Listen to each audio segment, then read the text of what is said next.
প্রথমে তো আমি আমাদের Bangla national channel, international channel, regional channel, local channel সবাইকে আমার অনেক অনেক ধন্যবাদ, অভিনন্দন, কৃতজ্ঞতা জানাচ্ছি।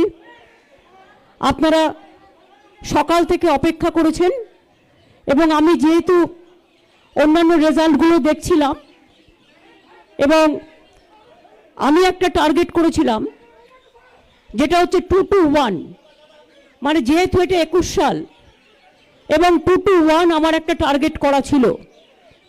এবং আপনারা দেখেছেন যে কোনো একটা টিভির ইন্টারভিউতে আমাকে যখন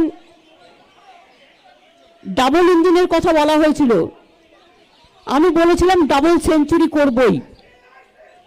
এবং আজকে আমরা এই জন্য মানুষকে ধন্যবাদ জানাচ্ছি, বাংলার জয় হয়েছে, বাংলার মানুষের জয় হয়েছে, বাংলার মা বোনের জয় হয়েছে, বাংলার ভাই বোনদের জয় হয়েছে, সম্প্রীতির জয় হয়েছে, সংহতির জয় হয়েছে।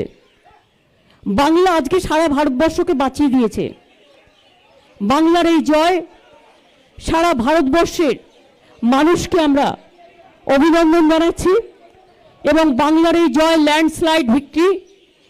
এত অডসের বিরুদ্ধে লড়াই করে পুরো central government, total agency, election commission আমাদের সাথে খুব রূঢ় ব্যবহার করেছেন।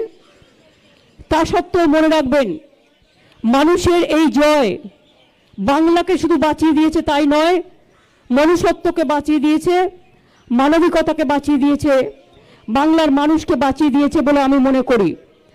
আমি এখনো বলি, এই ইলেকশনে দুটো স্লোগান খুব কাজে লেগেছে, আমার ছোট ছোট ভাই বোনেরাও দিয়েছেন, খেলা হবে আর জয় বাংলা। তাদের সকলকে আমি সত্যিই খেলা হয়েছে এবং খেলা শেষে আমরা জিতেছি, এই জন্য আমি তাদের অভিনন্দন জানাবো। এবং আমি নিজে 50,000 ফুটবল গ্রাম বাংলার বুকে আমাদের দলের পক্ষ থেকে গরিব গরিব ক্লাবগুলোকে ডিস্ট্রিবিউশন করব। আমার ফার্স্ট প্রায়োরিটি এখন হবে, যেহেতু covid is my first priority, কোভিডটা বাড়ছে, আমরা কদিন ধরে কাজ করছিলাম এবং করছি।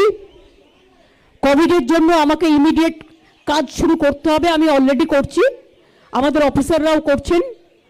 এবং কোভিডের জন্যই আমরা বড় আকারে শপথ গ্রহণ অনুষ্ঠান করব না, এত ল্যান্ডস্লাইড ভিক্টরি হওয়া সত্ত্বেও আমরা ছোট্ট অনুষ্ঠানের মধ্য দিয়ে আমরা কবে শপথ নেব আপনাদের বলে দেব।